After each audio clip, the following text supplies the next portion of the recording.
All right, folks, we're going to bring up our final comedian of the night. This guy is a great friend of mine. We do shows all over town. Please welcome to the stage, Mr. Joey Rimatello. Thank you, Judge Jones. Give it up for Judge Jones, our host. Over the comedians. Hello there. I'm Joey. I'm from Brooklyn. The real Brooklyn, okay? Not like this Williamsburg, Brooklyn. All right? You know, I come from a neighborhood where everybody has a nickname. I got an Uncle Anthony. We all call him the Butcher. I don't know why. I never saw this guy cut a piece of meat in my life. I don't ask any questions. I got a neighbor, Maria. We all call her Rooster. Yeah, because any cock will do.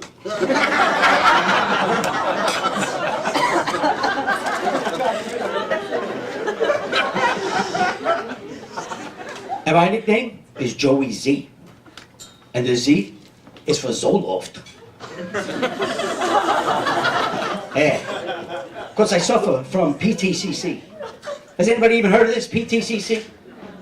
Yeah, post-traumatic crappy childhood.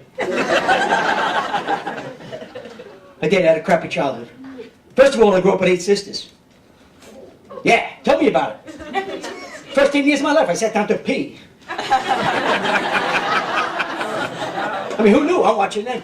I didn't even know they made boys' underwear until I went to gym class.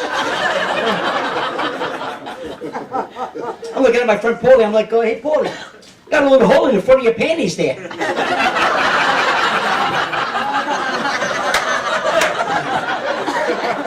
Crazy. I also had one of those stepmothers. Stepmother. Where'd they come up with that name? Why don't you say what you're really doing there? You're stepping in and fucking my father.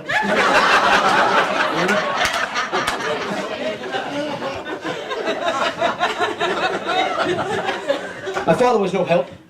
I remember the first time I asked him for advice, he said, put some air in your balls and be a man. I said, I'm only 8, Dad. I don't know how that's going to help me name my new puppy that you just bought me. I'm lucky, though. I didn't have just my parents to rely on. I had a lot of drugs and alcohol. And I love doing drugs, too. I'm not going to lie to you. And especially that cocaine and crack. I love the whole process of cooking the cocaine. You know, because I'm Italian.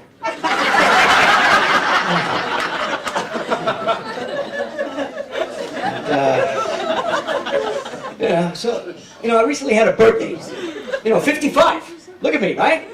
Looking good, right? 55? Right? But, you know, everybody does the benchmark in life, right? You know, high school, college, you know, wife, kids, home. Me? I got nothing. Okay? I'm an emotional mess. Physically, financially, spiritually. I never went to school, you know. It's like, okay, I went around the school, all right? I just never went in the school. Okay? You know, I grew up on the streets of Brooklyn. That's where I got my education. I had to learn the whole metric system.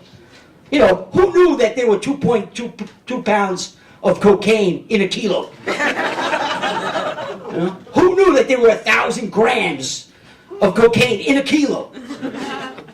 I also had to learn banking and financing and loans. Like if you wanted to borrow $1,000, okay, 20% interest or 20 points, as we would say, all right, you owed me $1,200, all right? And if you didn't pay back in a week, okay, don't forget our collection agency, Uncle Anthony, okay? All right, maybe you borrowed the money, okay, to hang out with Rooster, all right? You know? She may be easy, but she ain't cheap, okay? Like I said, I'm not married, and I've never been married. And I figure at this point in my life, why should I even bother? I mean, what do I got, 10, 15, 20 years left? Why should I ruin my happiness? I mean, I don't even know the proper etiquette for dating now anymore either. You know, like if I wanted to ask you out, what's your name, Doug? Amy. Amy, hello, Amy. You know, like, do I text, do I tweet you, do I Twitter you, do I Twitter you? I don't even know anymore. What do I do with the old-fashioned Brooklyn way? Hey, Amy! You want to go out Saturday night? I'm not a fan of these dating websites that they have either. First of all, you have to put your height.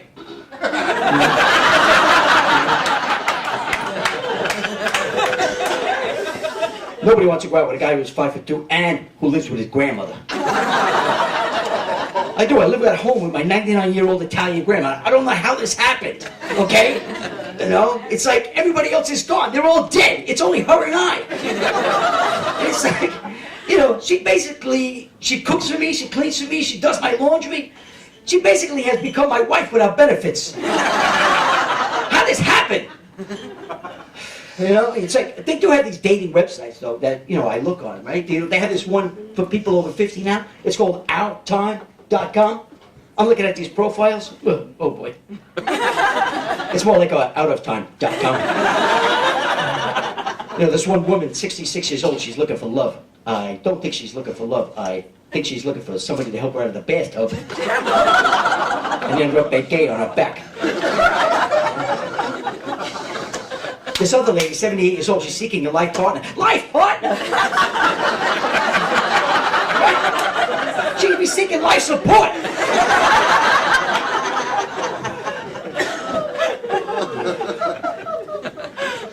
I don't know. Life has changed. Like, I'm over 50 now. It's 55. It's like my whole body is like, you know, it's crazy now. Like, Amy, like if you and I went out, right? It's something very important that you should know about me, right? Sex, it ain't a priority anymore, okay? You know? I need food and sleep, all right? Those are my priorities. And I'll give you an example, all right? Because a lady friend of mine, she recently called me up. She said, hey, Joey, my kids are going away for the weekend. Would you like to come over? I said, I can't. I'm going to Peter Luger's steakhouse with my friends. She started screaming at me on the phone. Those are your plans? I'm offering you a beautiful sexual weekend, and you'd rather go to a steakhouse? I said, hey, it ain't just any steakhouse. We're talking Peter Luger's steakhouse. Now, my friends and I, we go to Peter Luger's like once or twice a year. I mean, I can have sex 3 or 4 times a year if I wanted to. You know? I become a sexual camel. I can't go 300 to 400 days without Peter Luger's steakhouse. I'm not sure if you noticed, but I'm a little immature for my age.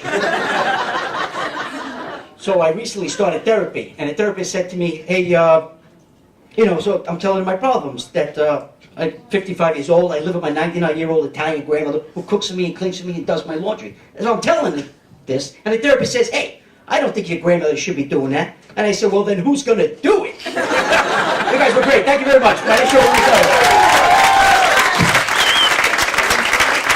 Keep it going. Joey Rimatello. Let him hear it.